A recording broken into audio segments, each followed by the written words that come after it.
So hindi lang po yung Amerika yung magpapalipad mismo.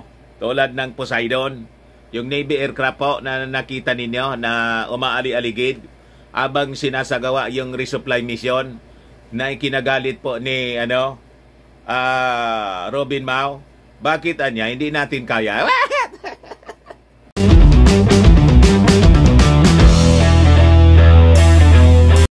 Another good news mga kababayan. Yung pangatlong eroplano mga kababayan na mula sa Amerika ay diniliver na sa atin. Isang eroplano na paniktik sa mga illegal activities ng mga Chinese. Hindi lang yung mga illegal activities ng mga Chinese, sa kabuuan ng operations ng ating Philippine Air Force. Dumating na po sa bansa. Sabi rito sa balita, Philippine receives third patrol aircraft from US. May magagamit na po tayo, mga kababayan, para may pansilip na po tayo sa mga illegal activities ng mga Chinese dyan sa West Philippine Sea. Ito siya, pangatlo. Brand new po siya, mga kababayan, galing sa Amerika. Galit naman na yan, Mr. Marabilla, si Robin Mao Padilla.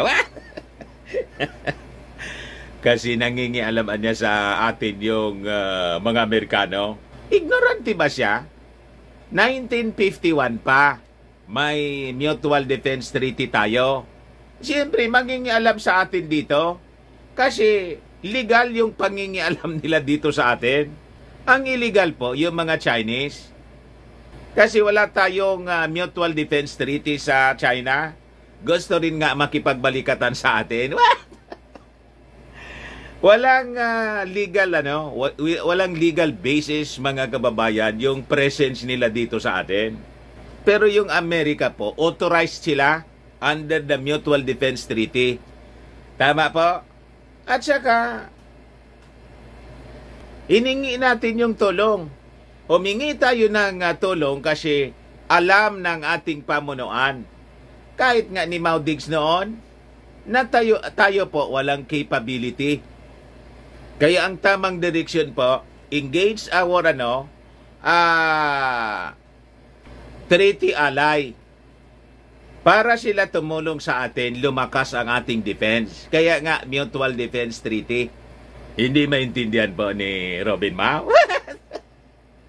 But before ko ibigay sa inyo, mga kababayan, yung kwento, click subscribe muna dito sa ating YouTube channel and hit the notification bell para lagi po kayong updated sa mga kaganapan dito sa ating bansa. Like and share na rin po ninyo ng ating video para marami yung makapanood. Saka wag na rin po ninyo na skip yung ating mga commercial ads para tuloy-tuloy lang, mga kababayan, ang modernization. Ayos! So, ito yung pangatlo, mga kababayan. Brand new na reconnaissance aircraft. Reconnaissance. Namali tayo ng pagbigkas. Pang-surveillance po ito, mga kababayan.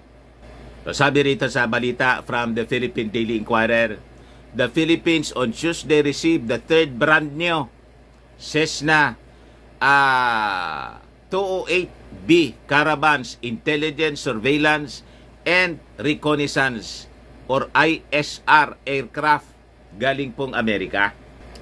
This brand new aircraft is very welcome addition to our intelligence, surveillance, and reconnaissance capability, sabi ni Lieutenant General Stephen Parino, Philippine Air Force Commanding General, during an interview na ginawa, mga kababayan, yung turnover doon sa Clark Air Base sa Mabalacat, Pampanga.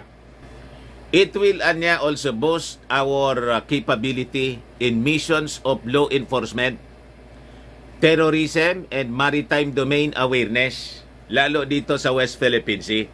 So hindi lang po yung Amerika yung magpapalipad mismo, tulad ng Poseidon, yung Navy aircraft po na nakita ninyo na umaali-aligid abang sinasagawa yung resupply mission na ikinagalit po ni Robin Mao. Bakit anya hindi natin kaya? Kung kaya ba natin, hihingi pa tayo ng tulong? Hindi ba obvious? Maging si Mau Diggs po, sinabi niya na hindi man niya natin kaya na makipagira because of the military might ng China. Kaya binigyan niya ninyo kaming gawin na lang province. Di ba? So malinaw po, kaya ini-engage natin yung ating mga barkadang bansa. Other than yung Amerika, humingi nga tayo din ng tulong sa Japan, sa Australia, sa India ngayon, sa South Korea. Yung superpower nga po na Amerika, kailangan niyang kaalyado. Tayo, ginawang kaalyado rito. Tayo pa, ang gusto ni Robin, parang yung sa pelikula lang niya na one-man army.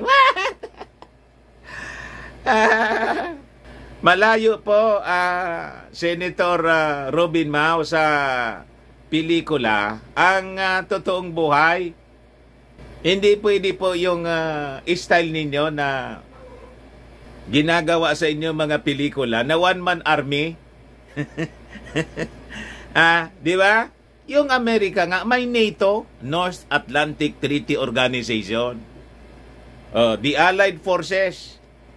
So, hindi siya gumagalaw ng siya lang. Siya yung nagli-lead. Pero, kailangan niya yung Allied Forces kahit yung World War II. Hindi mo ba alam yung history? Ganon po mag-operate ang mga bansa. No man is an island, sabi nga mga kababayan. So tayo dito, ang pinaninindigan natin, yung pinaninindigan ng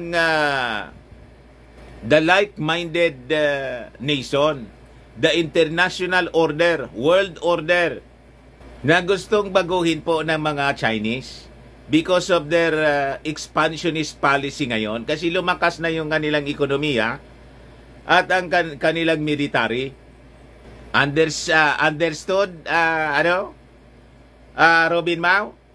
Sabi ni Robin Mau, ako nga anya, pumunta doon, nakabangka lang. O di, pumunta ka uli doon na nakabangka at lusubin mo yung mga Chinese.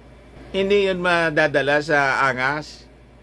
Bakit pa niya na kailangan nating, inga ng tulong yung Amerika dito sa West Philippine Sea? Sabi niya doon sa Senado. Napoprovokan niya yung mga Chinese. Ayun. Sabi ni Jay Batumbakal, yung maritime expert, sila niya yung nagpo-provoke. Sila yung naglagay ng military base dyan. Sila niya yung nag-laser sa atin. Sila yung nangbomba ng water cannon. Sila yung nagpo-provoke. Binabaliktad po ni Robin Mau. So sabi rito, the first two units of the single-engine turboprop ISR modified aircraft were delivered in July 2017. So itong aircraft, mga kababayan, sabi rito, has an upgraded integrated flight deck, audio panel, center console, audio control panels, cockpit displays, airborne sensor operators console, inertial navigation system, video encoder, sensor camera, and data link according to the Philippine Air Force. Sabi ng PAF na itong eroplanong ito na pang-surveillance po, acquired through the United States grant awarded to the Philippines could endure 5.5 hours of flight with a maximum operating altitude of 10,000 feet. So tamang-tama ito. Maliit lang itong eroplano. Pang-surveillance nga yung purpose nito. Tamang-tama ito para may eye in the sky po tayo dito sa West Philippine Sea. So hindi lang tayo nagre-rely lang sa Poseidon Navy aircraft ng Amerika. So mayroon din po tayo. Ito po yung speech ni Defense Secretary Gibo Teodoro during the turnover ceremony doon sa Clark Air Base sa Pampanga. Pakinggan po natin yung porsyon ng ganyang mga sinasabi. Tribute to national peace. Peace in our land. Ito po siya. One of our national security goals. Another national security goal which is of paramount importance now, is the ability to secure the territory Medyo mababa yung volume. of our country, to secure our sovereign rights and our jurisdiction for two things. Number one, we are upholding a rules-based international order and international law. And number two, national peace cannot be sustained if we cannot secure our sovereign rights in these areas which rightfully belong to the Filipino people and Yan. our successors. And so we begin this leap today because we have international law, the law of nations, and the interests of the Philippines in mind. And I encourage everyone here to literally think the big picture now, because our scope of operations has definitely increased. So yan po mga kababayan, yung naging speech ng ating magaling na Defense Secretary, Gibo Teodoro. Ayan man lang po mga kababayan, baka lang gusto ninyo po itong itry. Fairmax Firming and Lifting Cream, pinapahid po sa mga pulses and affected area. Mainam po sa paninigas ng mga kaso-kasuan. Ito naman po, Automax Radiant Serum, sa mukha naman yung application. Anti-aging po siya. You will look 10 years younger than your age. Sa mga cancer patients naman po, baka lang gusto ninyo itong itry. Neng siya Red Mix Fruit Drink, hindi man po siya gamot, food supplement siya. Kaya lang, gawa siya mga kababayan sa goji berry. Yung goji berry may anti-cancer properties. Yung mga inquiries po ninyo, dumiritso na lang kayo sa aming messenger sa Facebook para masagot namin agad. Ayos, ako po si Dante Maravillas. Bye-bye po. God bless.